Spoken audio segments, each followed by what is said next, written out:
हर साल कार्तिक मास की चतुर्थी को शादीशुदा महिलाओं के द्वारा करवा चौथ का व्रत रखा जाता है। हिंदू धर्म में महिलाएं अपने पति की लंबी उम्र और सुख समृद्धि की कामना के लिए पूरा दिन भूखी प्यासी रहकर इस व्रत को पूरा करती हैं।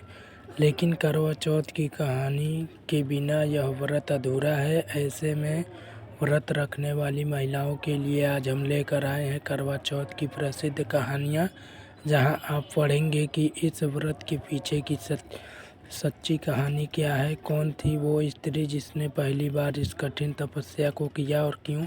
करवा चौथ की प्रसिद्ध कहानियाँ। एक साहूकार के 7 बेटे और एक बेटी की कहानी। कार्तिक मास की करवा चौथ की कहानी। सालों पहले एक साहूकार था। साहूकार के 7 लड़के और एक लड़की थी। सातों भाई अपनी बहन से बहुत ज़्यादा प्यार करते थे। एक दिन साहूकारनी ने अपनी बहुओं और बेटियों के साथ करवा चौथ का व्रत रखा। इस व्रत में चांद देख कर ही खाना खाते हैं। शाम को जब सातों भाई काम करके घर लौटे तो उनकी पत्नियों ने उन्हें खाना परोसा। भाइयों ने अपनी बहन से खाना खाने को कहा तो उनकी बहन बोली, आज मेरा करवा चौथ का व्रत है। चंद्रमा को अर्घ्य देकर ही व्रत खोल सकती है और कुछ खा सकती है। भाइयों से अपनी बहन की ये हालत नहीं देखी गई। ऐसे में उसे खाना खिलाने के उन्होंने एक तरकीब खोजी। भाई एक पीपल के पेड़ पर दिया जलाकर चलनी की ओट में रख देता है ताकि वह चांद की तरह दिखाई दे। सातों भाई अपनी बहन से कहते हैं, देखो बहन, चांद निकल आया है। अब तुम अपना व्रत खोल लो और जल्दी से खाना खा लो। भाभी अपनी ननद को समझाती है कि चांद इतनी जल्दी नहीं निकल सकता, लेकिन वह अपने भाइयों की बातों में आ गई और उसने अर्घ्य देकर खाना खा लिया। उसने जैसे ही पहला निवाला अपने मुंह में डाला तो उसे छींक आई। दूसरे निवाले में बाल निकल गए और तीसरे निवाले में उसे अपने पति की मृत्यु का समाचार मिला।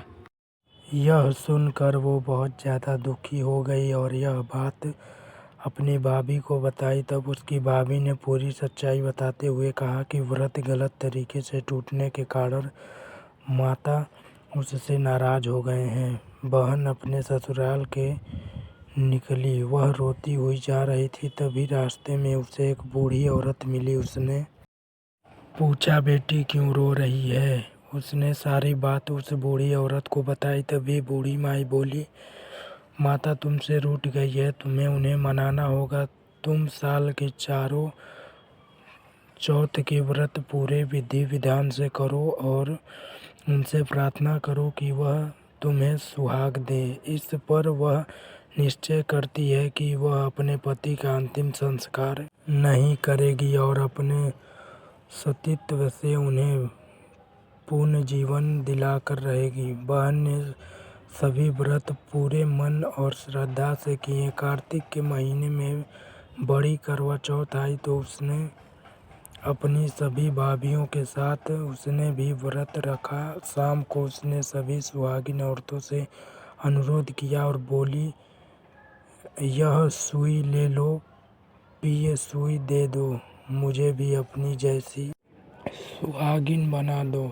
उसकी तपस्या को देखकर करवा माता पिघल गई। ऐसे में करवा माता और गणेश जी के आशीर्वाद से उसका पति फिर से जीवित हो गया। हे करवा माता, जैसे आपने सहकारनी की बेटी की सुनी वैसे ही सबकी सुनना और सबकी